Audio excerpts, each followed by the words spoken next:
রূপনগর গ্রাম সততার লেশ মাত্র নেই এই জনপদে, যেখানে লোভ আর দারিদ্র্য সমান্তরাল চলে। বাইরে কালবৈশাখীর তাণ্ডবে আকাশ ভেঙে পড়ছে, যেন প্রকৃতির এই রুদ্র রূপ মানুষের পাপ ধুয়ে দিতে চাইছে। মাটির ঘরগুলো থর থর করে কাঁপছে আসন্ন ধ্বংসের আশঙ্কায়। ঘরে কি এক মুঠো চালও নেই? এই ঝড়ে তো বাইরে বেরোনোর উপায় নেই। ছেলেটা খিদের জ্বালায় ছটফট করছে। চালের ডিব্বাটা আজ 3 দিন হলো শূন্য পড়ে আছে। পাড়ার মোড়ে গিয়েছিলাম ধারে কিছু আনতে, কিন্তু কেউ মুখ তুলে তাকালো না। মানুষের মন কি পাথরের মতো শক্ত হয়ে গেল?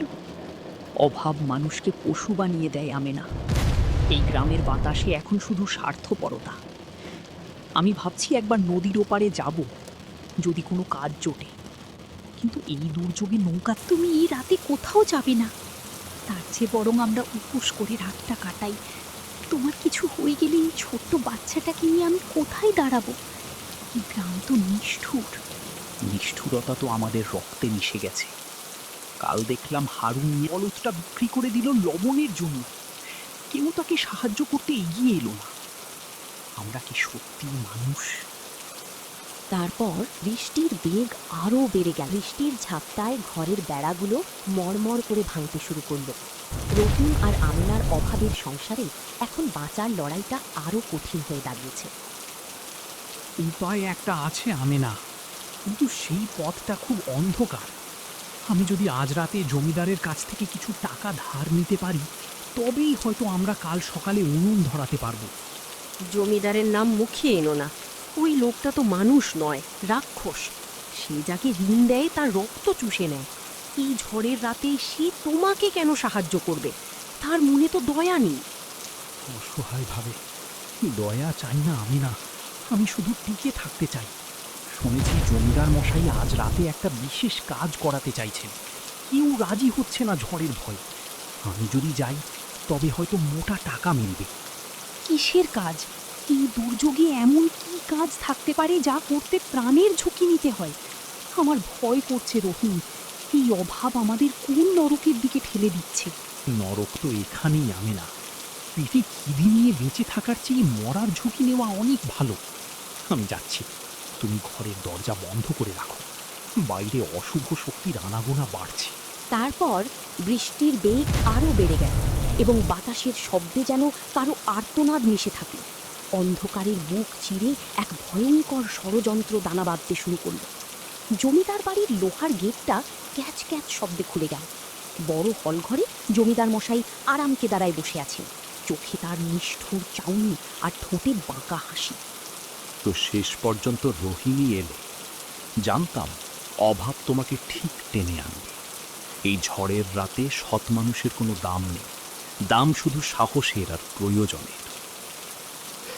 হুজুর, বাড়িতে ছোট বাচ্চাটা না খেয়ে আছে। আপনি যা বলবেন আমি তাই করব। শুধু আমাকে কিছু অগ্রিম টাকা দিন, আমি বড় বিপদে পড়েছি। বিপদ তো কেবল শুরু। পাশের গ্রামের ওই বৃদ্ধ শিক্ষককে চেনো তো? তার কাছে একটা দলিল আছে। এই ঝড়ে সবাই যখন ঘরে লুকানো, তখন তুমি ওটা নিয়ে আসবে।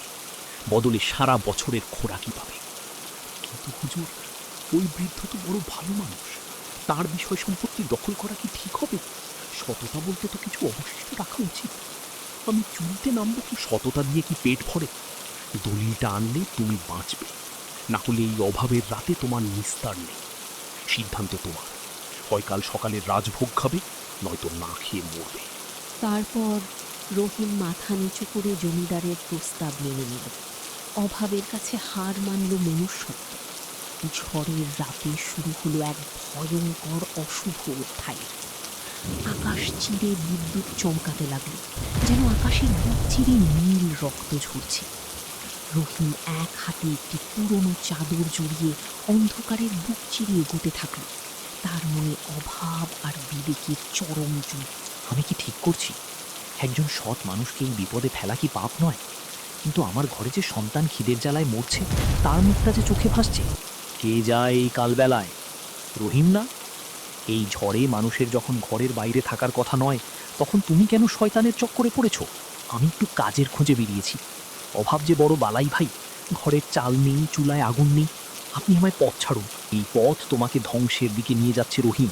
আমি জানি তুমি জমিদারের কাজ করতে যাচ্ছ। মনে রেখো, ঝড়ের তাণ্ডব একসময় থেমে যায়, কিন্তু পাপের দাগ কখনো মোছে না। ফিরে যাও রহিম। উপদেশ দেওয়া সহজ ভাই, যার ঘরে খাবার আছে সেই সততার কথা বলতে পারে। আমার বাচ্চার কান্না কি আপনি শুনতে পাচ্ছেন? এই ঝড় আজ শুধু গাছ ভাঙছে না, আমার বিবেকও ভেঙে চুরমার করে দিচ্ছে। তারপর পথচারীকে পাশ কাটিয়ে রহিম অন্ধকারের আরো গভীরে অদৃশ্য হয়ে গেল। বৃষ্টির শব্দের মাঝে এখন প্যাঁচার ডাক শোনা যাচ্ছে, যা কোনো অমঙ্গলের আগাম সংকেত দিচ্ছে। জরাজীর্ণ এক কুটিরের সামনে এসে রহিম থামল। বৃদ্ধ শিক্ষকের ঘরটি নড়বড়ে, ঝড়ের প্রতিটি ঝাপটায় মনে হচ্ছে এখনই ভেঙে পড়বে। রহিম সন্তর্পণে জানালার পাশে গিয়ে দাঁড়াল। এ দুর্যোগ কি শেষ হবে না? বাইরের এই গর্জনের চেয়ে মানুষের ভেতরের লোভের গর্জন আমাকে বেশি ভয় পাইয়ে দিচ্ছে। ভগবান, এই গ্রামকে রক্ষা করো।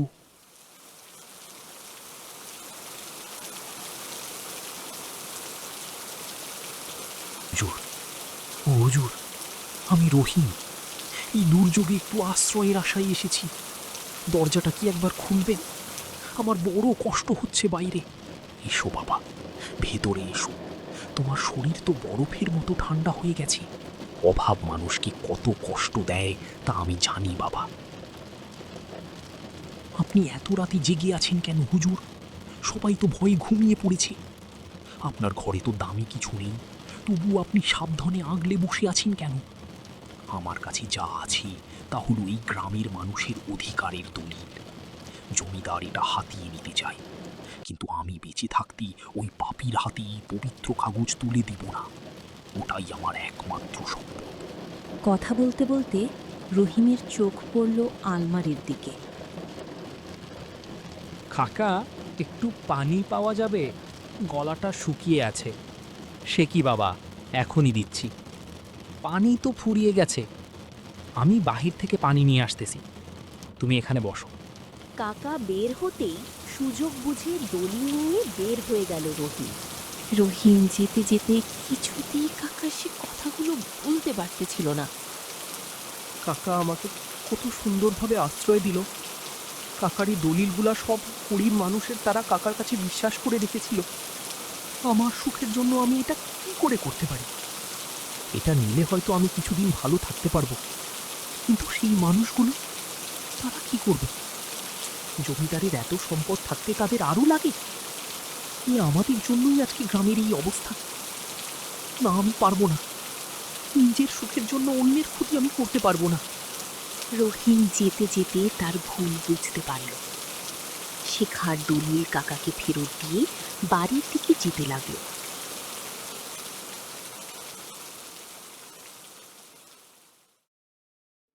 এমন টাইমে একটি লোক তার সামনে হাজির।